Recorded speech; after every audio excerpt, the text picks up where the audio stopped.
Days of Fright Horror Movie Project, Year 4. Welcome to the Two-Ton Nerds. As always, my name is Max James. It's October 10th, 2015, which means it's day 10 and as well as day 11 of the 31 Days of Fright Horror Movie Project, Year 4. And the movies for today, for these 2 days, are Tusk, directed by Kevin Smith, and as well as the latest installment in the Tremors series, Tremors 5, Bloodlines. And both of these movies are different. They're both creature features, and I haven't done a creature feature in a while. And so, if you don't count Horror High, and I do have another thing to add on that movie. That movie has residual effects for the following days. What's it called? I still don't like that movie. It's still bothering me how bad I bother that movie. So, but for day 10, I'm going to be talking about Tusk, directed by Kevin Smith. It's about this guy who is a podcaster. He kind of goes around interviewing people and brings it back to his little man cave and talks to his partner about these people. These have very interesting stories, but he ends up making fun of them. So, and then while going up to this particular story, the kid ended up killing himself before they can interview him, so he's kind of left without a story to talk about until he was in the bathroom and seeing a note on the wall saying, if I've lived a long and traveled life and I have many stories to tell, but he will pay for your room and board and stuff like that. So he's like, this would be perfect because he has plenty of stories to tell, perfect for the podcast. So he goes up there, and then the tables get turned on him in a big, bad way.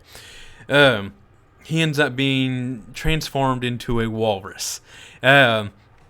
It's better than it sounds. I actually really like this movie. I know a lot of people who like Kevin Smith movies don't particularly like this movie, and I know a lot of people who like the Kevin Smith movies do like this movie, and I do fall in that category where I love this movie. It's funny, it's different, and I'm going to tell you the special effects. The special effects for this movie are amazing. They're all practical because it's Justin Long. He is a fantastic actor.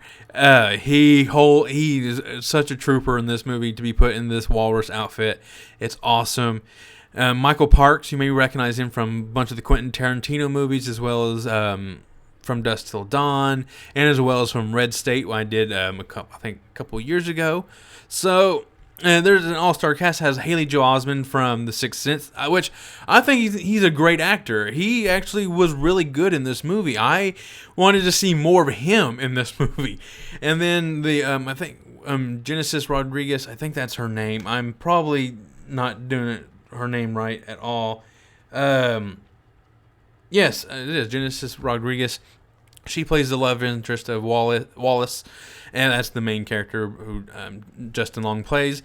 So it's really good, but what this movie stands out is the creep factor, because this guy Michael Parks is slowly hacking off limbs, sewing his fingers together to make flippers, and he basically uses the tibias of your shin bones, I think that's what they are, and makes the tusk, and he uses human skin then to make this giant walrus suit.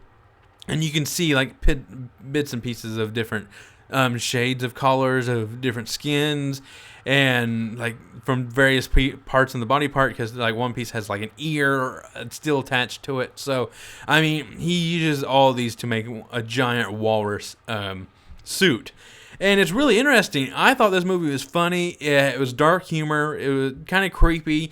It has great dialogue. Especially during the scenes where these two are just kind of getting to know each other as well, and him kind of telling how messed up he is. And it has a great cameo in this movie that I had to point out to a couple people when I was like, you know who that is? Like, no. I'm like, oh, that's who that is. And when they finally see it, it's like, oh my God.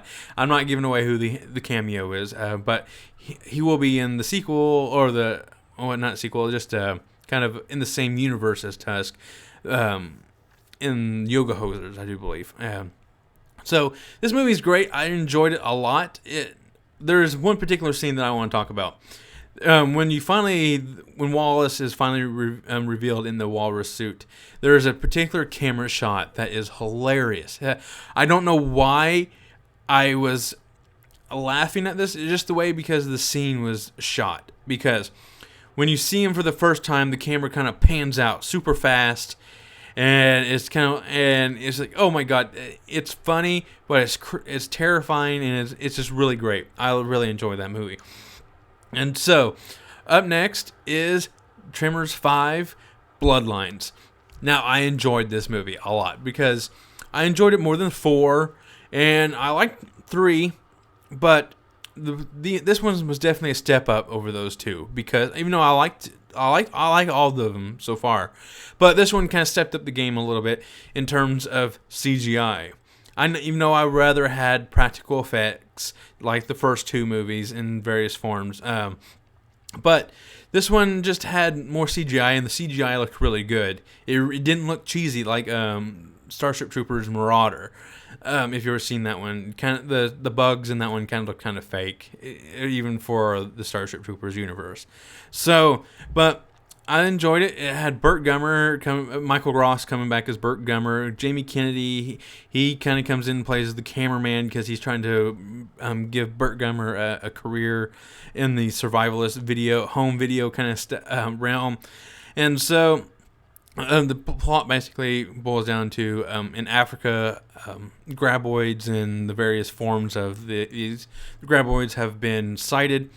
So they hire Michael Gross, Burt Gummer, to kind of go back down to South Africa. I do believe that's where they go to hunt down graboids and ass blasters and shriekers, which that's the only problem I had with this movie. There's no shriekers in this movie. They mention them and they show them in like stock footage from the previous movies. They just don't use the shrieker forms in these movies, which I kind of wish they did, because what they did in these movies is they improved and all the designs of the beast.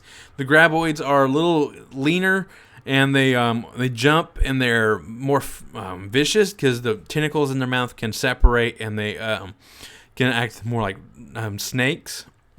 And the ass blasters, they're redesigned. They are very different. They're more ferocious. They're nocturnal. So it's really good. They're South African, so they're different. It's a different breed of these animals or monsters or however you want to call them. So, and there's some great effects. There's some great humor, some great one-liners delivered from all the characters.